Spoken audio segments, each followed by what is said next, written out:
बिस्मिल्लाहिर्रहमानिर्रहीम। इब्तिदा है रब्बे जलील के बबरकत नाम से जो दिलों के भेद खूब जानता है। मैं हूं आतिफ आरिफ और आप देख रहे हैं मेरा फेसबुक और यूट्यूब चैनल। नाज़रीन, आज हम बात करेंगे ईरान पर। ईरान में हंगामे फूट पड़े हैं और बहुत ज़्यादा कशीदगी है। आपको एक बात बताऊं, इसे कहते हैं एक कौम होना। बहरहाल वहाँ पे एक बात तो है कि एक ज़्यादती हुई है एक किस्म की, और उन्होंने पूरे मुल्क में हंगामे फूट पड़े हैं कि किसी के ख़िलाफ़ ज़्यादती हो तो देखे कौमें कैसे निकलती हैं। आज जो ईरान में ज़ेर रासत मौत का जो वाक़या पेश आया था खातून की, 50 अफराद अब तक हलाक हो चुके हैं। ये आज की खबर है। और उसमें हिजाब ना करने की पर ज़ेर रासत में ली गई लड़की जो है अमीनी की मौत के बाद जारी हंगामों में मरने वालों की तादाद 50 हो गई है। और गैर मुल्की मीडिया के मुताबिक ईरान में पुलिस की ज़ेर रासत लड़की अमीनी की मौत के बाद हंगामे जारी हैं और ये बढ़ते ही चले जा रहे हैं। और पुलिस के क्रैकडाउन और पुरतशद्दद वाक़यात में हलाकतों की तादाद जो है वो बढ़ी है। आप अब अंदाज़ा कर लें कि मामला तब वहाँ पे भी बढ़ते चले जा रहे हैं, क्योंकि दुनिया में जहाँ भी कोई जुल्म हो ना, तो याद रखें कौमें जो है ना वो आवाज़ बुलंद करती हैं। तो वो एक हलाकत है, आपको बता दूं, ये कोई बड़ी ज़्यादा लागते नहीं है। यहाँ पर तो हर दूसरे दिन वाक़या ऐसे पेश आते हैं, तो कुछ नहीं होता। यहाँ पर तो आप देख लें, वो शाहरुख जतोई और कितने केसेस हैं। वो साफ़ी बेचारे को कत्ल कर दिया गया सिंध में, आज तक उसका कुछ बना। लोहा यकीन पर दबाव डालकर केस वापस, सबको पता है क्या कुछ हो रहा है, लेकिन यहाँ पे तो कोई पूछने वाला नहीं है।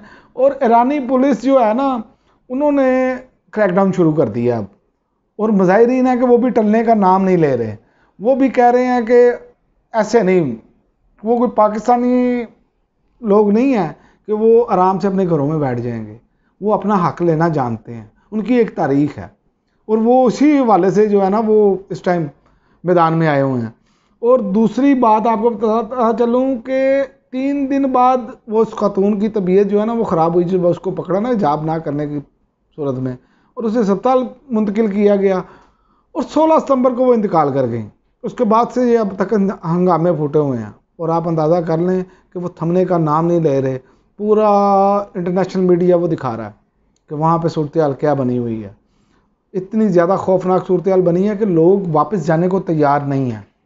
ये हालत है इस टाइम ईरान में, और ये एक ज़िंदा कौमों की निशानी है, ये मैं आपको बता दूं। क्योंकि ज़िंदा कौमें जो है ना वो अपने, मेरे हिसाब से जो पुरअमन एहतजाज था, उनको नहीं करना चाहिए था पुलिस को क्रैकडाउन उस पर, लेकिन पुलिस ने क्रैकडाउन करके उसका जो मामला है वो ख़राब कर दिया।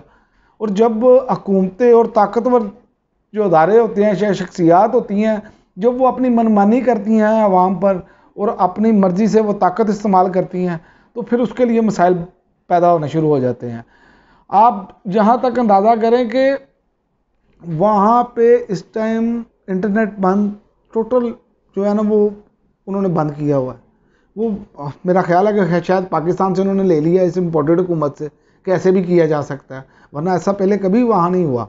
इस तरह के हालात ऐसे नहीं पैदा हुए। उनके इनकलाब के बाद उन्होंने बड़े बेहतरीन तरीके से और साहब से वो उन्होंने रखा हुआ बात उनकी। उन्होंने अगर गिरफ़्तार किया था हिजाब ना करने की सूरत में, हिजाब ठीक है ज़रूरी है, लेकिन आप तशद्दुद इस तरह का कर दें, फिर बाद में आपसे वो कवर ना हो और फिर उसके नतीजे में मौत वाक़या हो जाए किसी की, तो देखें एक इंसानी जान गई है, तो उसके नतीजे में देखें कि वहाँ पे हालात क्या हो गए हैं। तो यहाँ पर तो रोज़ गरीब आदमी मर रहा है।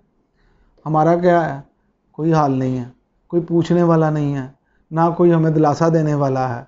ज़िंदा कौमें ऐसे ही करती हैं, और ज़िंदा कौमों का काम ही यही है कि अपने हक़ के लिए आवाज़ बुलंद करना।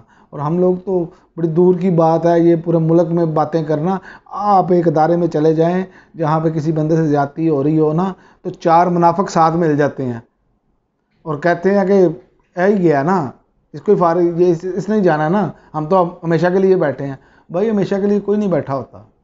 हमेशा के लिए तो अल्लाह का कानून है कि ज़ात हमेशा के लिए अल्लाह ताला की रहनी है, और तो किसी की ज़ात, सब चीज़ को जो हाल है, हर चीज़ ने वापस पलटना है। अल्लाह ताला तो खुद फरमाता है कि हर चीज़ ने वापस पलटना है। हत्ता कि ये चाँद सूरज ये सब अल्लाह ताला ने इनकी रोशनियाँ मध्यम कर देनी है। अल्लाह ताला का कुरान वाज़ेह फरमाता है। लेकिन हम समझते हैं ये दुनिया की ज़िंदगी है, ये दुनिया की ज़िंदगी ही हमें आगे लेके चलेगी। ये ऐसे नहीं है। अल्लाह ताला ने ये ज़िंदगी दी है तो उसकी कुछ हमारे फ़राइज़ भी हैं, और इंसानियत सबसे बड़ा फ़र्ज़ है।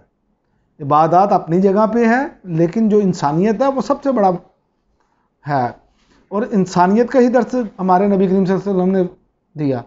और देखें यही मामलात हैं, इसलिए इमरान खान साहब अमूमन ये कोड करते हैं हदीस के मफहूम के, तुमसे पहले कौमें इसलिए तबाह हो गई कि अमीर के लिए लहदा कानून था, गरीब के लिए लहदा। देखिए वहाँ पे अगर ज्यादती हुई तो आज देखें कौम पूरी सड़कों पर है। ये नहीं है कि कोई गिनती के लोग सड़कों पर हैं, इंटरनेट बंद है, सब कुछ बंद है, और हालात कशीदा होते चले जा रहे हैं।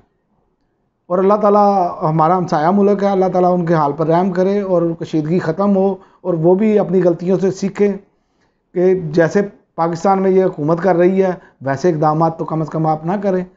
इस इकदाम को किसी ने भी पूरी दुनिया में नहीं सराहना। अब तक के लिए इतना ही, इजाज़त दीजिए। अल्लाह हाफ़िज़। पाकिस्तान जिंदाबाद।